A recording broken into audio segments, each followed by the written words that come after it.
ஒரு சாதாரண சினிமா படத்துல ஒருத்தரோட வாழ்க்கை மாற முடியுமா?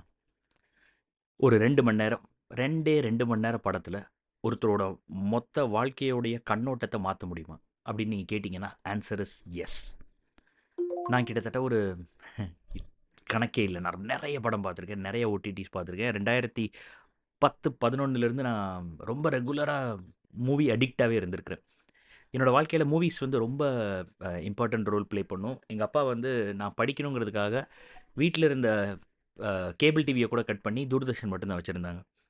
அதுக்கப்புறம் நான் வந்து ஹாஸ்டல்ல படிச்சேன். அங்கேயும் டிவி இல்ல. அதுக்கப்புறம் குருகுலத்தில படிச்சேன். 6 வருஷம். அங்க டிவி இருந்துச்சு. ஆனா வெறும் 1/2 மணி நேரம் நியூஸ் பார்க்கறதுக்கு மட்டும் தான் ஆன் பண்ணாங்க.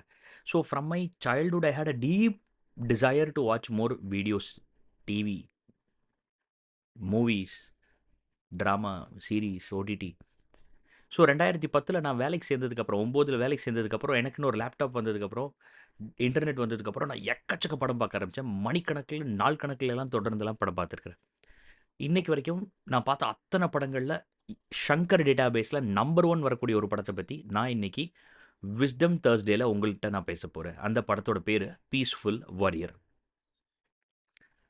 இது வந்து ஒரு ஹாலிவுட் படம். ஆஸ் அ குருகுல் ஸ்டூடண்ட் நான் ஒரு குருகுலத்தில படிச்சிருக்கிறேன், சமஸ்கிருதம் படிச்சிருக்கிறேன், தமிழ்நாட்டிலேருந்து வந்திருக்கிறேன். ஒரு கலாச்சாரமான ஒரு வாழ்க்கையில வந்து ரொம்ப நம்பிக்கை வச்சிருக்கிற ஒரு பையன். ஹாலிவுட் படத்த பார்த்து ரொம்ப இன்ஸ்பயர் ஆன ஒரு படம்னா, அது வந்து பீஸ்ஃபுல் வாரியர். இன்னும் சொல்லப்போனா என்னைய பொறுத்தவரைக்கும் அந்த பீஸ்ஃபுல் வாரியர் படம் வந்து ஒரு ஒரு மார்வெல். இது வந்து ஒரு மார்வெல் கேரக்டர் இல்ல. இது வந்து ஒரு மார்வெலான ஒரு அமேசிங்கான ஒரு படம். அந்த படத்தில வந்து ஒரு சின்ன பையன் ரொம்ப ரொம்ப பேஷனா ஒலிம்பிக்ஸ்ல வந்து நான் ஜிம்னாஸ்டிக்ஸ் சாம்பியன் ஆகணும்னு, வேர்ல்டு சாம்பியன் ஆகணும்னு ட்ரை பண்ணிட்டுருப்பான். ஸ்பாய்லர் அது இதெல்லாம் நம்ம பேச வேண்டாம். ஏன்னா, இந்த படத்த வந்து நான் ஒரு 70 தடவ பார்த்துருக்கிறேன். இன்னைக்கும் அந்த படம் புதுசா எனக்கு இருக்குது. ஒரு ஒரு தடவ பார்க்கும்போதும் புது விஷயங்கள் கத்துக்கிட்டு இருக்கிறேன். ஸோ, உங்கள வந்து நான் படத்த பாருங்க, ஆனா படத்த பத்தி எதுவும் சொல்ல மாட்டேன் அப்படின்லாம் சொல்றதுக்கு நான் வரல. இந்த படத்த பத்தி ஃபுல்லா தெரிஞ்சுக்கிட்டு படம் பார்க்கும்போது தான் அந்த படத்தோட ஆழம் ரொம்ப இருக்கும்னு நான் நம்புறேன். அப்புறம் ஒரு தடவ இந்த படத்த பார்க்கறதுனால உங்களுக்கு ரொம்ப பெரிய விஷயங்கள் எதுவும் புரிய போறதில்ல. அது வந்து ரொம்ப ஒரு ஸ்லோ நார்மல் மூவிங்கிற மாரி தான் இருக்கும். உதாரணத்துக்கு, இப்ப ஒரு பேனா இருக்கு. இந்த பேனா வந்து எனக்கு சாதாரண பேனா. எழுதுது ப்ளூ கலர். Okay fine. ஆனா, இந்த பேனா வந்து ஹிட்லர் வந்து ஒரு சைன் போட்டு வேர்ல்டு வாரையே உருவாக்குன ஒரு பேனா அப்படின்னு சொன்னா, இந்த பேனா மேல எனக்கு எந்த அளவுக்கு ஒரு இம்பாக்ட் இருக்கும். காந்திஜி வந்து இந்த சைன் போட்டு தான் இந்தியாவையும், பாகிஸ்தானையும் பிரிச்சாரு அப்படின்னு சொன்னா, இந்த பேனா மேல எனக்கு எந்த அளவுக்கு ஒரு இம்ப்ரஷன் இருக்கும். எங்க அப்பா வந்து எனக்கு வந்து ரொம்ப புடிச்சு, என் மேல ரொம்ப பெருமைப்பட்டு, நான் ஏதோ ஒரு எக்ஸாம் பாஸ் பண்ணதுக்கு கட்டி புடிச்சு, என் வாழ்க்கையிலேயே ரொம்ப முக்கியமான இந்த பேனாவ நான் உனக்கு குடுக்குறேன் அப்படின்னு சொல்லியிருந்தா, இந்த பேனாவ தொடும்போதெல்லாம் எனக்கு எந்த அளவுக்கு ஒரு இம்பாக்ட் இருந்திருக்கும். என்னோட கேர்ள் ஃப்ரெண்டோ, ஒய்ஃபோ வந்து அவங்க எனக்கு ஃபர்ஸ்ட் கிஃப்ட்டா இந்த பேனாவ குடுத்திருந்தா, இந்த பேனாவ தொடும்போதெல்லாம் எனக்கு எந்த அளவுக்கு இம்பாக்ட் இருந்திருக்கும். ஸோ, ஒரு பேனா வந்து இம்பாக்ட் குடுக்க போறதில்ல. அந்த பேனா மேல நான் என்ன எமோஷன சூப்பர் இம்போஸ் பண்றேனோ, அந்த சூப்பர் இம்போஸ் பண்ற எமோஷனால தான் எனக்கு அந்த பேனாலிருந்து ஒரு ரிலேஷன்ஷிப் உருவாகுது. அந்த பேனாவோட இம்பாக்ட் உருவாகுது. நான் எவ்வளோ இம்பாக்ட் இதுக்குள்ள நான் டம்ப் பண்றேனோ, அத வச்சு இந்த பேனாவ தொடும்போதெல்லாம் எனக்கு எனர்ஜி வரும். இந்த பேனாவ தொடும்போதெல்லாம் எனக்கு வந்து சந்தோஷம் வரும். இந்த பேனாவ தொடும்போதெல்லாம் எனக்கு வருத்தம் வரும். இந்த பேனாவ தொடும்போதெல்லாம் ஏதோ ஒரு ஆழமான ஒரு எண்ணங்கள், ஒரு மெமரி வந்து என்னைய வந்து தாக்கும். அப்ப இந்த பேனா ஒண்ணும் பண்ண போறதில்ல. இந்த பேனால நான் என்னத்த பார்க்குறேன், எப்படி பார்க்குறேங்கிறத வச்சு தான் எல்லாமே இருக்கு. அப்ப ஒரு படம் பார்க்கறதுனால ஒருத்தன் வந்து திருந்த போறதில்ல. ஒரு பையன் வந்து வாழ்க்கைய மாத்த போறதில்ல. ஒரு பொண்ணு வந்து அந்த ஒரு பெரிய ஆழமான ஒரு தத்துவத்த புரிஞ்சுக்க போறதில்ல. அந்த படத்துல எப்ப பார்க்கணும், எப்படி பார்க்கணும், எவ்வளோ பார்க்கணும், எங்க பார்க்கணுங்கிறத தெரிஞ்சிருந்தா மட்டும் தான் அந்த படம் யூஸ்ஃபுல்லா இருக்கும். அப்படிப்பட்ட ஒரு படம் தான் பீஸ்ஃபுல் வாரியர். என்னைய கேட்டீங்கன்னா, இந்த படத்துல இருக்கிற ஒவ்வொரு வார்த்தையுமே செதுக்கியிருக்காங்க. நான் வந்து நான் ஒரு டைரக்டராவோ, புரொடியூசராவோ, படத்துல ஹீரோவாவோ, நான் என் படத்தோட ப்ரமோஷனுக்காக நான் இங்க வரல. ஸோ, அதனால இன்டென்ஷன புரிஞ்சுக்கோங்க. ஒரு வார்த்தைய இந்த படத்துலருந்து எடுத்துட்டா, ஏதோ மிஸ் ஆகுற மாரி இருக்கும். ஏதோ ஒரு வார்த்தைய எக்ஸ்ட்ராவா ஆட் பண்ணிட்டா, ரொம்ப இருக்கிற மாரி இருக்கும். அந்த அளவுக்கு கரெக்ட்டான வார்த்தைகள எல்லா இடத்துலயுமே யூஸ் பண்ணியிருக்கிறாங்க. இதுல எதுவுமே கேர்லெஸ்ஸா இல்ல. ஒரு கேர்லெஸ்ஸா ஒரு ஸ்டேட்மெண்ட் வரும். ஒரு கோச் வந்து சொல்லுவாரு. "ஹார்ட் ஒர்க் பண்ணா உனக்கு வெற்றி கிடைக்கும். இத புரிஞ்சுக்கோ" அப்படின்னு ஒரு கோச் சொல்லுவாரு அவனுக்கு, ஒலிம்பிக்ஸ் பையனுக்கு. அப்ப வந்து ஹார்ட் ஒர்க் தான் தேவையா? அப்படிங்கிற மாதிரி. இல்ல. அந்த ஆளோட நம்பிக்கை வந்து hard work is equal to result. நீ ரொம்ப முயற்சி பண்ணீன்னா உனக்கு ரொம்ப ரிசல்ட். நீ கம்மியா முயற்சி பண்ணா உனக்கு கம்மி ரிசல்ட். ஆனா அவன் வாழ்க்கையில வந்து ஒரு மிகப்பெரிய ஆக்சிடென்ட் நடந்துரும். காலே வந்து உடைஞ்சு போயிரும். காலே இல்லாம ஆயிரும் கடைசியில. அப்ப என்ன ஹார்ட் ஒர்க் போட்டாலும் இப்ப ரிசல்ட் வராது. அப்ப அந்த ஃபார்முலா வந்து தப்பு அப்படிங்கிறது ஒரு கிளாரிட்டி.